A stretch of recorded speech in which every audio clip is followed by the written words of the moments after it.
Bismillahirrahmanirrahim. Alhamdulillahi rabbil alamin. Wa sallallahu sallam baraka ala rasulina Muhammad wa ala alihi wa sahbihi ajma'in. Falenderojmë Allahun xhalla xhelaluhu për gjitha mirësitë e tij, salavat mbi pejgamberin alayhis salam, familjen e tij, shokët e tij dhe të gjithë ata që pasojnë dhe ndjekin rrugën e tij deri në ditën e gjykimit, e më pastaj të ndershëm vëllezër dhe motra. Jemi duke këshilluar për të sjellë mesazhe se jeta në tërësi na ofron favore të ndryshme dhe këto favore i ka kriju Allahu xhalla xhelaluhu për të mirën tonë. Prandaj dhe pejgamberi alayhis salam kështu është shpreh, ightanimuha në gjuhën arabe ka thënë shfrytëzoni ato. Pra janë favore që ti jep jeta, Allahu xhalla xhelaluhu i ka kriju bashkë me neve këto favore, ai që i shfrytëzon ja sheh hajrin. Ai që nuk i shfrytëzon nuk rikthehen ato. Dje e kemi shfrytëzu, pra praktikisht në të njëjtën kohë e kemi shfrytëzu favorin e rinisë para pleqërisë. Sot po e shfrytëzojmë favorin e shëndetit para smundjeve.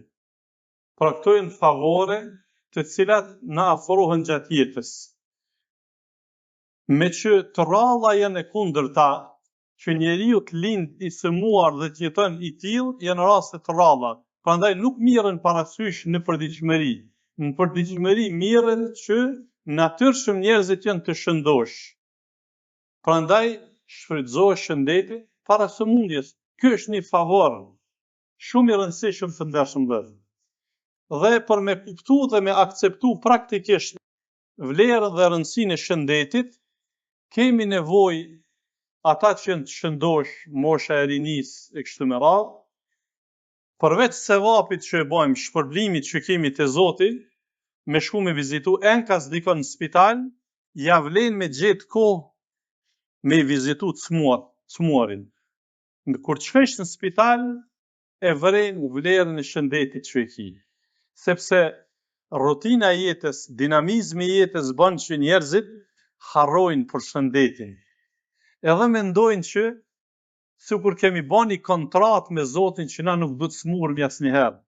Kështu e mendojnë shumë njerëz. Dhe madje befasohen kur smuren, befasohen se çysh ndodhi kjo, çysh bani vaki kjo. Thot me një hadith tjetër pejgamberi alayhis salam, ni'matani maghbunun fihima kathirun minan nas. Për dy gjëra shumë njerëz janë indiferent ndaj saj. Janë përbuzës, shumë njerëz që i bie se masovikisht njerëzit e kanë këtë, pra i injorojnë, nuk i vlerësojnë sa duhet, es-siha wal faragh, shëndeti dhe koha e lirë. Pra, me që shëndeti dhe koha e lirë janë për favore që bashkë me neve këto vinë. Allahu xhalla xhelalu i ka kriju dhe si tërësi e mirësive që Allahu na jep pra edhe shëndetin. Prandaj kërkohet që ne ta e falenderojmë Allahun për këtë dhunti. Dietarët islam studiuesit kur flasin për këtë çështje, thonë se për aq sa jemi falënderues shoqërgji, Allahu e shton shëndetin, sikur që e shton edhe pasurinë. Sepse citati kuranor ku flet pikërisht për mirënjohje dhe falënderimet ndaj Allahut, këto hyn tërësia e vlerave. Allahu xhalla xhelalu ka pru një koncept në Kur'an për gjitha të mirat, për gjitha dhuntit. Wa la in shakartum la azidannakum.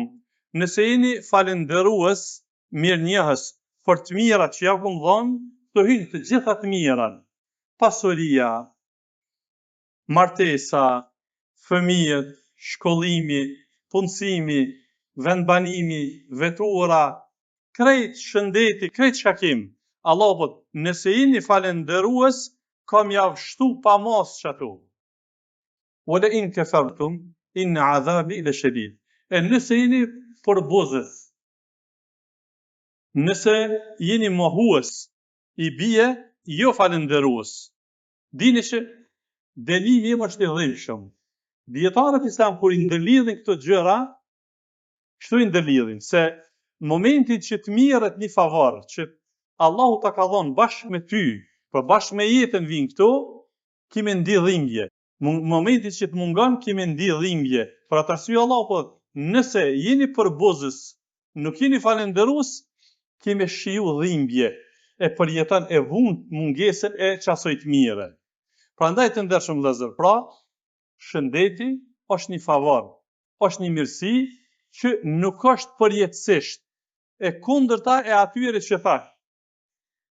Pra një numër jo i madh i njerëzve lindin të sëmuar dhe vdesin si tillë. Numër i vogël është ky. Sikur që numër i vogël, ekstrem i vogël, është që lindin të shëndosh dhe vdesin të shëndosh. Pa smundje, pa probleme, ekstrem rastet rralla.